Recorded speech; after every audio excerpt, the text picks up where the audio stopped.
भारतीय सेना ने रविवार को प्रेस कॉन्फ्रेंस कर ऑपरेशन सिंदूर के बारे में विस्तार से जानकारी साझा की।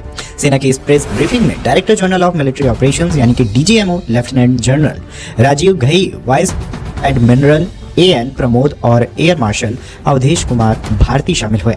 उन्होंने ऑपरेशन सिंदूर को लेकर विस्तृत जानकारी साझा की। ये तीनों सैन्य अधिकारी यानी कि lieutenant general Rajiv Ghai, vice admiral an Pramod और air marshal Awadhesh Kumar Bharti operation Sindoor के नायक रहे, जिन्होंने अपनी शानदार रणनीति और अदम्य साहस का परिचय देते हुए पाकिस्तान के नापाक मंसूबों को धराशायी कर दिया। आइए जानते हैं कि इन तीन नायकों के बारे में सब कुछ। Director general of military operation यानी कि DGMO lieutenant general Rajiv Ghai वो ऑफिसर हैं जिनके पास पाकिस्तान के डीजीएमओ मेजर जनरल कासिफ ने संघर्ष विराम की गुहार लगाई थी। इस बातचीत के बाद दोनों देशों के बीच संघर्ष विराम को लेकर अस्थायी सहमति बनी थी।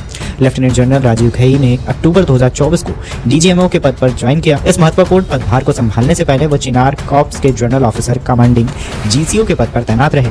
लेफ्टिनेंट जनरल राजीव घई को कश्मीर घाटी और नियंत्रण रेखा पर आतंकवाद विरोधी अभियान का विशेषज्ञ माना जाता है।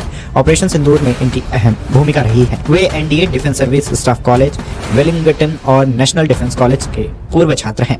अपनी वर्तमान भूमिका से पहले उन्होंने कई प्रमुख पदों पर कार्य किया है, जिनमें एयर ऑफिसर कमांडिंग एडवांस मुख्यालय, ईएसी एयर स्टाफ ऑपरेशन के सहायक प्रमुख और सीएससी के वरिष्ठ एयर स्टाफ ऑफिसर शामिल हैं। वो एक फाइटर कॉम्बैट लीडर हैं और डिफेंस सर्विस स्टाफ कॉलेज के स्नातक हैं। वो सुखोई 30 MK स्क्वाड्रन के फ्लाइट कमांडर भी रह चुके हैं। भारत पाकिस्तान के बीच जारी तनाव के बीच समुद्र में नौसेना पाकिस्तान के नापाक इरादों को नस्तानाबूद करने के लिए तैयार थी। ऑपरेशन सिंदूर के दौरान नौसेना की जिम्मेदारी वाइस एडमिरल एन प्रमोद पर थी। वाइस एडमिरल एन प्रमोद ने 15 जनवरी 2024 को नौसेना संचालन महानिदेशक यानी कि डीजीएनओ का पदभार संभाला था। वे नौसेना अकादमी गोवा के 38वें इंटीग्रेटेड कैडेट कोर्स के पूर्व छात्र हैं और 1 जुलाई 1990 को भारतीय नौसेना में कमीशन हुए थे। ये flag officer cat sea king air operations officer हैं और संचार एवं इलेक्ट्रॉनिक युद्ध विशेषज्ञ भी हैं।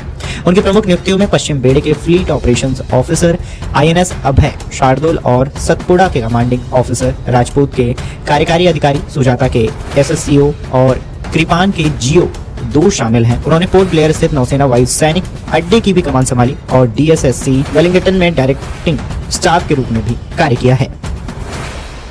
हम जो मिलिट्री होता है, our main job is to prevent war and maintain peace and stability.